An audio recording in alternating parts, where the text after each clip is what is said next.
Man, the internet is crazy sometimes, especially when it comes to NFL overreactions. So it's time to pull out the challenge flag on some of these social media hot takes. And we're going to bring in New York Post Steve Serby to challenge these reactions. Serby, you got your challenge flag this week?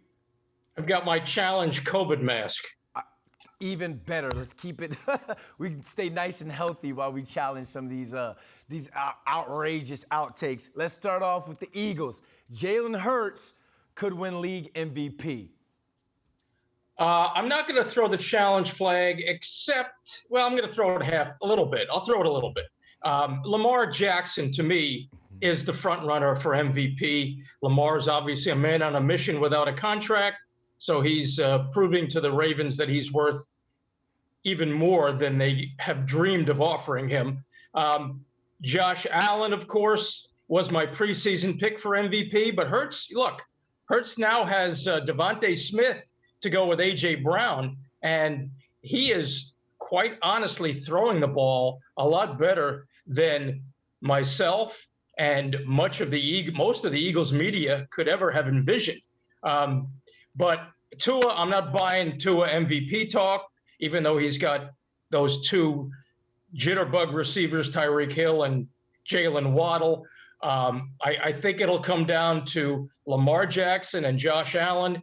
And if Josh Allen doesn't win it, I expect the offensive coordinator Ken Dorsey to go berserk. Oh, not again.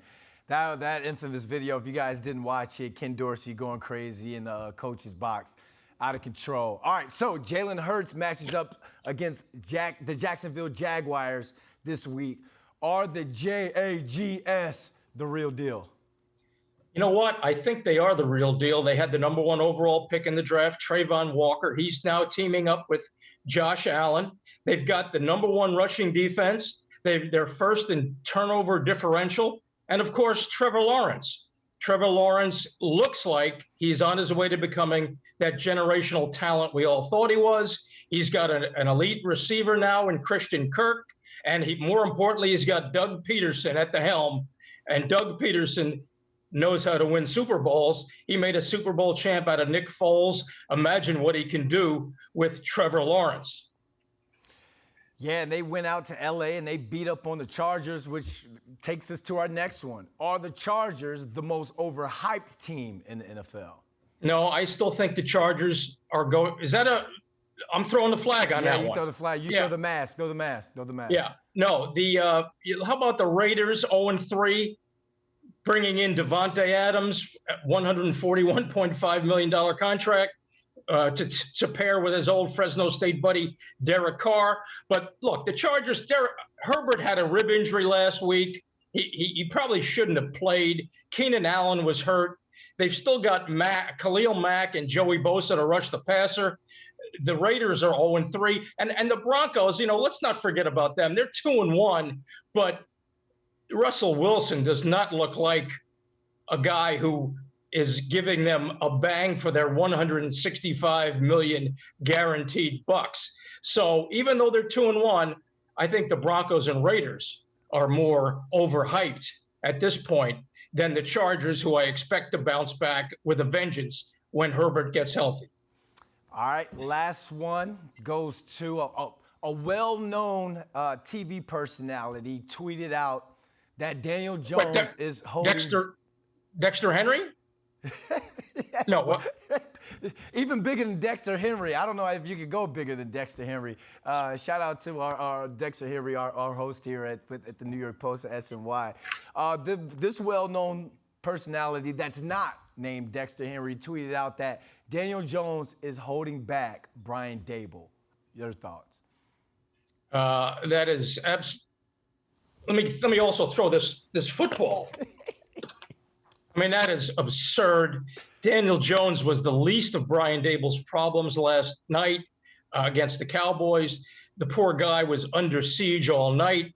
He showed poise, as much poise as he can, running for your life. I hope his mother didn't watch that game, because she'll probably advise him not to play football anymore after the way the Cowboys got after him against that unfixed Giants offensive line. Look, poor Daniel Jones. Kenny Golladay was supposed to arrive last year as his go-to guy. Kadarius Toney was the #1 pick a year ago. He can't even get on the field. And now Sterling Shepard is lost for the year with a torn ACL. Daniel Jones showed a lot of toughness, used his legs when he had to, when he wasn't running for his life. Well, actually, he was running for his life the whole night. No, Daniel Jones, I'm sorry. Thank goodness for Saquon Barkley. Daniel Jones is right now the least of Brian Daboll's problems.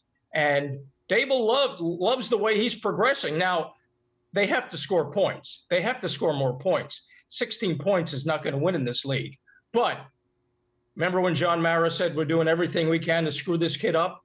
Well, they're still screwing him. They're still screwing him up. So whoever said that, be ashamed of yourself. I'm throwing the flag. I'm throwing that football. Where is it?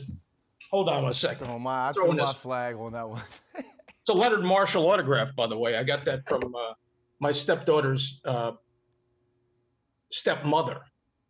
Leonard signed it for her. Isn't that nice? That's beautiful, man. That's beautiful right there. Yeah.